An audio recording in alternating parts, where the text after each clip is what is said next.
guess what? In today's video, we're doing something very different. And if you are around on the channel for a good bit, you would know that almost every video filmed on here and comes out is over a month old. You know, I film it a month prior and then it comes out ahead because I'm like 4 something videos ahead of the content. So that should tell you something.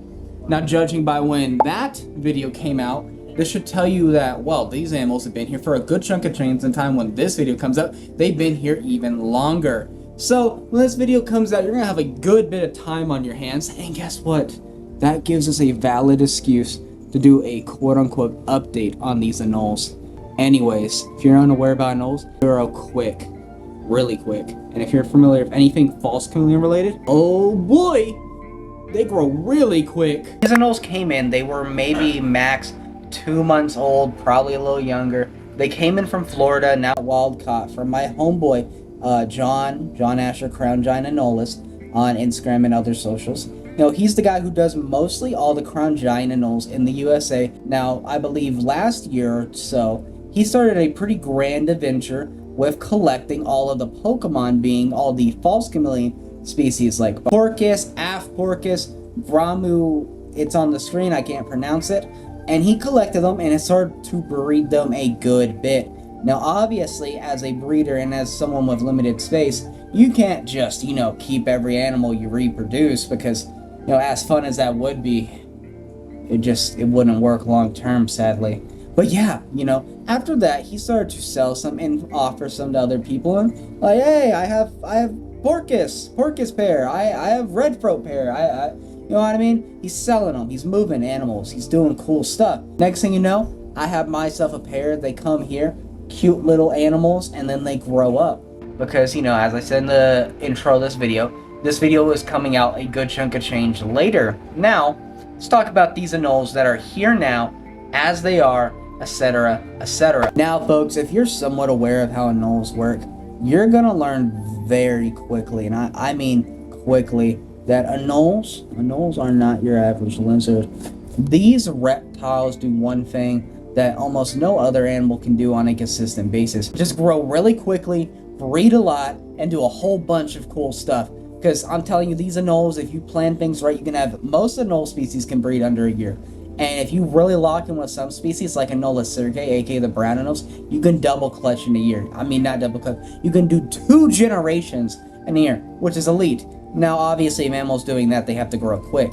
So this should give some idea and context. These Anoles, when they got here, were young, small animals, like I mentioned. Now, they got a good bit of size on the, just judging by the clips you're seeing on the screen. They've lengthened out a good bit. They're kind of bulldog face where it's like smushed. It's starting to finally elongate. And since they've gotten bigger, it's become a lot easier to help show off their very, oval, very much perfect in a sense scalation, right?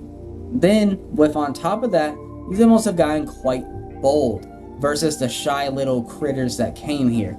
Not just in the sense that they are tongue feeding from me, but in the sense that they're just really hyperactive animals. I do not ever see these guys not move.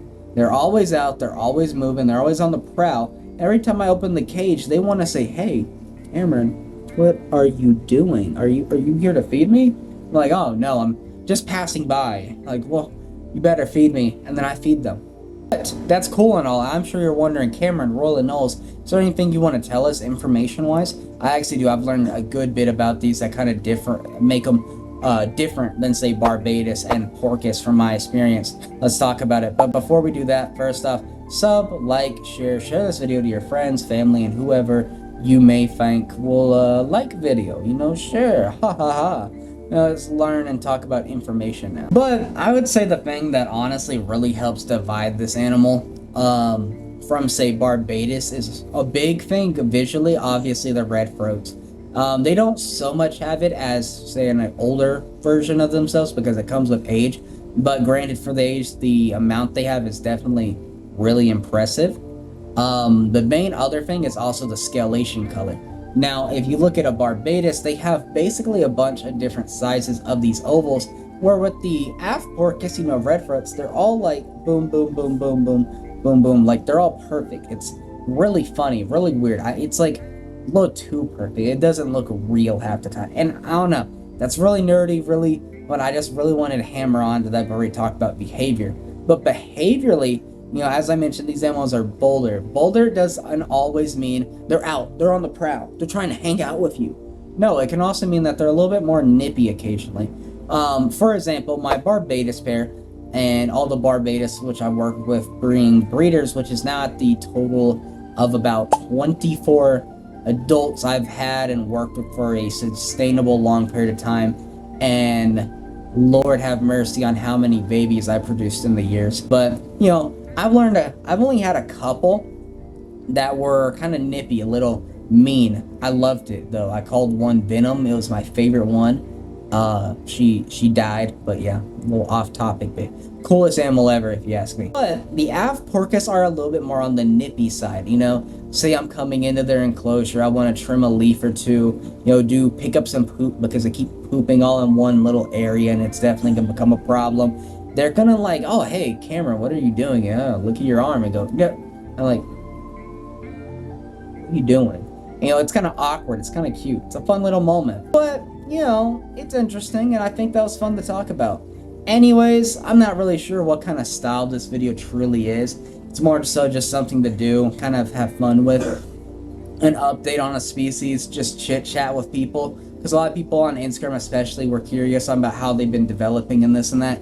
And I know this species hasn't been really heavily involved into the US market or even global markets yet, so there is not a lot of information out here. So this video is like a fun tidbit just to help people understand them, learn more, etc, etc.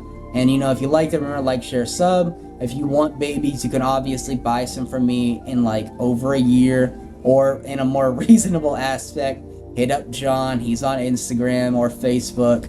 He's gonna have babies. Cool guy, only one working with them really in the USA at the moment, well, reproducing them. There is a handful of people. If I'm filming a video, people, English, yeah. Anyways, end of the video.